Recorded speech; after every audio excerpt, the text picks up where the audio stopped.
Bonjour à tous, shalom. Pour ceux qui ne me connaissent pas, je suis le philosophe de Dieu, le juge des nations lui-même. Pour ceux qui ne savent pas, connaissent maintenant le blaze, le Sirlif Bereshit lui-même. J'ai entendu quelques fausses notes de certaines personnes qui sont dans des abominations. Des gens qui, parce qu'ils n'ont pas la foi, essayent de faire un peu d'esprit. Ils disent que Dieu, comment Dieu, s'il sait que l'homme est mauvais, que l'homme va susciter chez lui des regrets, comment Dieu peut créer alors l'homme? C'est pour cette raison qu'il ne croit pas en la Bible et qu'ils vont voir l'Ancien Testament comme l'œuvre de certains intellectuels, des visions pareilles. Il y a même des croyants qui rentrent dans cette thèse. Voilà pourquoi le philosophe de Dieu, le juge des nations, vient maintenant pour vous éclairer, pour sortir la clé qui se trouve derrière le fait qu'on dise Dieu a créé l'homme et puis à un moment, selon les traductions, on va te dire Dieu regrette d'avoir créé l'homme, alors il a engendré le déluge et tout. Mais derrière, il y a une clé qu'il faut comprendre. Qu'est-ce qui fait que Dieu, dans sa grande connaissance, peut créer un être et puis cet être va avoir un mauvais comportement. Les gens vont dire, oh non, mais Dieu il sait déjà l'avenir, comme il peut créer l'homme et puis l'homme étant donc par là, peut-être même Dieu ne serait même pas, Dieu n'existe même pas, du fait qu'il soit comme ça. Je vais l'expliquer rapidement. C'est un petit problème. Vous savez, Dieu a créé aussi les anges. Dieu a créé plusieurs êtres. C'est pas seulement l'homme que Dieu a créé. Dans certaines écritures, on va te parler de la rébellion des anges. Donc Dieu va créer les anges et puis va se dire, bon, les anges aussi vont faire de la rébellion et tout. Donc je ne vais plus les créer ou les hommes, il y aura des hommes qui ne vont pas suivre la loi et je ne vais plus les créer. C'est pas comme ça. Dans le monde de Dieu, ça se passe. Dieu, dans sa bonté, créa l'homme. On est d'accord. On sait que, du moins dans notre croyance, ce que nos pères nous ont donné, ce que les anciens nous ont donné, Dieu, dans sa puissance, dans sa bonté, il crée l'homme. Il donne un pouvoir à l'homme. Il donne un attribut qui est l'attribut du pouvoir à l'homme. Voilà. Et ensuite, de la côte de l'homme, il tire la femme, qui devient en aide. Donc elle a l'attribut de l'amour. Dans la grande philosophie des Lumières, c'est comme ça. Dieu est l'être parfait. Tous les philosophes sont d'accord dessus. C'est pas seulement les croyants, parce que si c'est nous seulement les croyants, ils vont dire oh les croyants, ceux qui suivent Dieu, que ce soit les chrétiens, les juifs ou les musulmans, parce qu'ils ils ont Dieu dans leur subconscient déjà, donc ils vont raconter n'importe quoi. Nous parlons aussi de la philosophie des Lumières, des gens comme Descartes qui l'ont démontré. Donc eux, ils sont dans les grands principes des sciences, hein, celui qui ont les fondements de la science moderne qu'on utilise. Que tu vois que des Oppenheimer, des Einstein ont été des brillants scientifiques, c'est grâce à la base philosophique de la science que les Descartes, les Leibniz, les Kant ont établi avant eux, que eux sont sortis et puis ils ont plus de certains calculs que les Leibniz aussi ont établi, les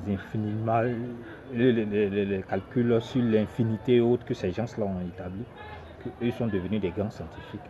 Donc ceux-là aussi, si ceux-là ont reconnu l'existence de Dieu et Dieu comme garant de la vérité, on ne peut pas dire que ce que nous racontons c'est n'importe quoi. Donc Dieu, pour ceux-là, Dieu c'est l'être parfait, que ce soit chez Descartes, que ce soit chez Leibniz, que ce soit chez Kant, même Kant qui est un peu difficile concernant la métaphysique. Dieu est un être parfait. Dieu étant un être parfait, qu'est-ce qu'il fait? Il crée l'homme, il donne le libre arbitre à l'homme. Pourquoi il donne le libre arbitre à l'homme? Ça s'explique. Dieu donne le libre arbitre à l'homme parce que si tu crées des êtres comme les anges, qui sont comme une fidélité de l'image ou une fidélité de l'intelligence de Dieu, parce que les anges, ils n'ont pas en tant que tel de libre arbitre, la majorité des anges, parce qu'il y a des anges qui ont un peu l'attribut de l'homme aussi. C'est ceux-là souvent, quand ils viennent sur terre, parce que ils ont un peu l'attribut de l'homme. Voilà. Quand Dieu crée les anges, il crée les anges pour que les anges fassent exactement ce que lui veut. Donc la majorité des anges ne sont que l'émanation fidèle de Dieu. Ils n'ont pas de libre arbitre, ils ne choisissent pas entre le mal et le bien. Ils sont déjà le bien. Un ange, c'est déjà le bien. À moins que ce ne soit un ange déchu, parce qu'il s'est séparé, pas dans un choix du mal ou du bien, parce qu'il s'est éloigné de la sphère de Dieu. Il est allé sur la terre, c'est là qu'on dit ange déchu.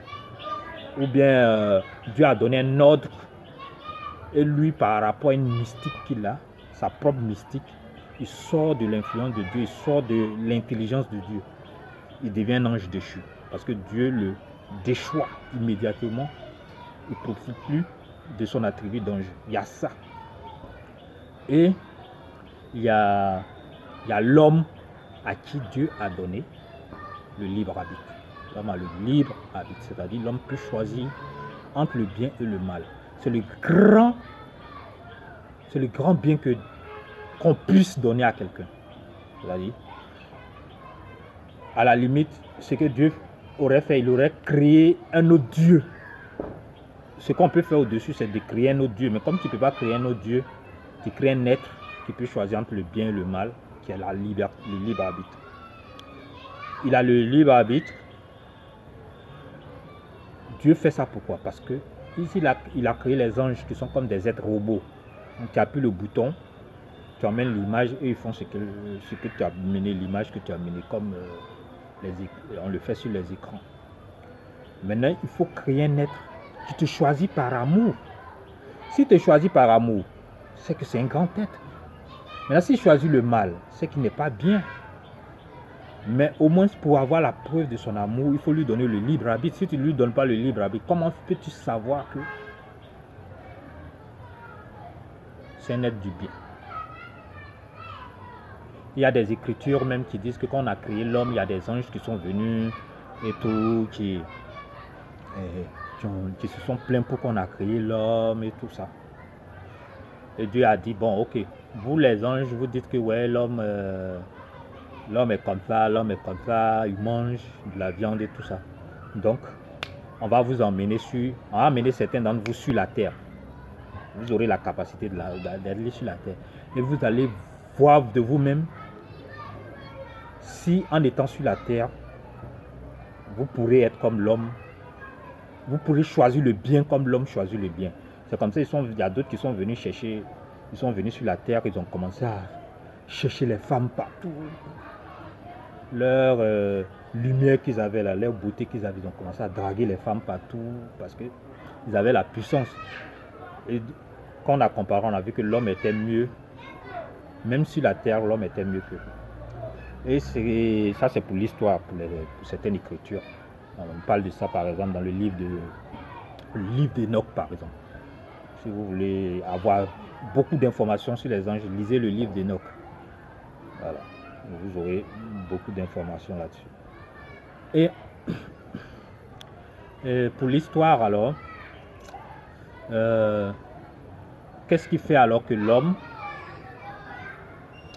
choisissant le bien et le mal, montre ainsi son amour à Dieu? Si Dieu te dit ne commets pas ça, ne va pas boire du sang, ne fais pas des statuettes. Si tu es un robot, j'appuie le bouton, tu ne vas pas toucher aux statuettes parce que dès que tu vois les statuettes, tes lumières s'allument à l'intérieur. Tes lumières de robot s'allument à l'intérieur. J'appuie le bouton, tu n'as pas à boire du sang parce que l'information te dit, ouais, quand tu veux boire du sang, tu es bloqué. Qu'est-ce qui prouve que tu es un être qui m'apprécie si je te fais si tu es automatisé? Si tu m'apprécies, alors, qu'est-ce qu'on fait? C'est très simple. Je te donne le libre arbitre. Si je te dis ne touche pas à ça, si tu m'aimes, tu ne vas pas toucher. Voilà. Si tu m'aimes, tu ne vas pas toucher. Tu n'as pas violé la loi. Et au-delà de ça, la clé qui est derrière, Dieu savait que l'homme allait choisir entre le bien et le mal. Et il a créé, il a tout prévu. Quand Dieu fait, il fait d'abord conceptuellement. C'est pour ça que quand vous lisez l'Ancien Testament, vous allez voir toujours, on va te dire par exemple, Dieu créa l'homme et la femme. Après, d'un autre récit, on va te dire, Dieu créa l'homme. Et après, on va te dire, non, on a tiré de la côtelette de l'homme. Le récit se fait souvent en deux dimensions. Parce qu'il y a la dimension conceptuelle et la dimension réelle. On fait le concept et on fait l'expérimentation. Voilà comment ça se conçoit la fabrication chez Dieu. Il conçoit d'abord le concept et l'expérimentation est la confrontation avec les autres entités pour prouver que ce qui a été créé fonctionne comme il le faut et que les autres entités constatent vraiment la beauté et la grandeur de ta création. Parce que toute création a un attribut, un but précis. Si tu vois un oiseau, l'oiseau a un but précis, voilà pourquoi Dieu l'a créé. Si tu vois une plante, cette plante a un but précis. Voilà pourquoi souvent quand nous sommes malades, nous allons prendre une plante et du coup, la plante te guérit. Parce que la plante a un attribut. La plante a été créée pour un but bien précis. L'homme a été créé pour un but bien précis. Les anges ont été créés pour un but précis. Maintenant, quand on te crée, conceptuellement, tu es créé. C'est-à-dire dans la tête de Dieu, tu es déjà créé. Maintenant, après, il faut que tu ressortes à l'extérieur pour l'expérimentation et la confrontation avec les autres entités qui doivent apprécier. Sinon, tu vas construire dans ta tête et puis c'est fini. Personne n'a vu l'œuvre que tu as eu à inventer. Où est la grandeur de Dieu si les autres entités ne voient pas l'œuvre créée par Dieu? Donc, Dieu crée et ensuite il extériorise sa création pour que les autres entités, les autres anges qui étaient là, constatent sa grandeur, constatent le roi qu'il était. Voilà. Donc à la base là, à un moment donné, quand Dieu a créé l'homme, il a mis en l'homme le libre arbitre de choisir.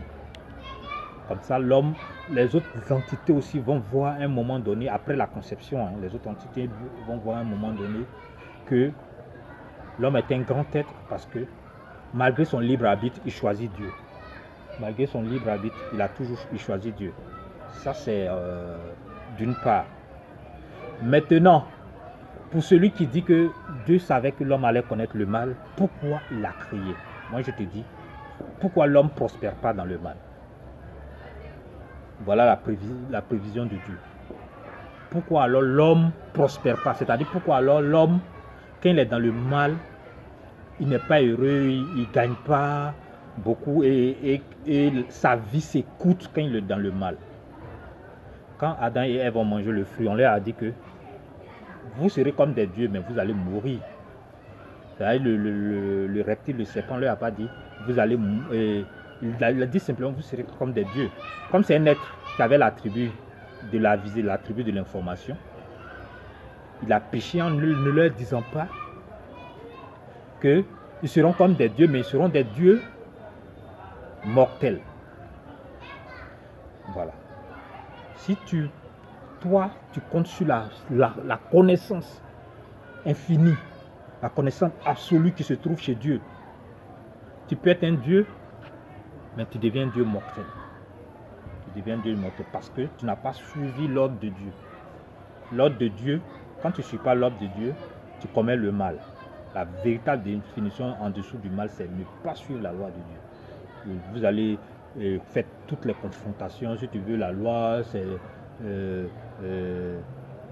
faire le bien ou bien de suivre la justice et tout ça, mais tout repart à ce que Dieu a établi, l'ordre de Dieu qui fait le bien, qui fait ce qui est agréable. Quand ce n'est pas agréable, alors tu n'as pas suivi la loi de Dieu. C'est comme ça à la base. Donc, si tu ne choisis pas Dieu, alors tu ne prospères pas. La mort te frappe. Si la mort te frappe, alors Dieu t'a créé parce qu'il sait que si tu commets le mal, à coup sûr, tu vas mourir. Peut-être même tu vas mourir avant l'heure. Voilà. La mort va te frapper avant l'heure.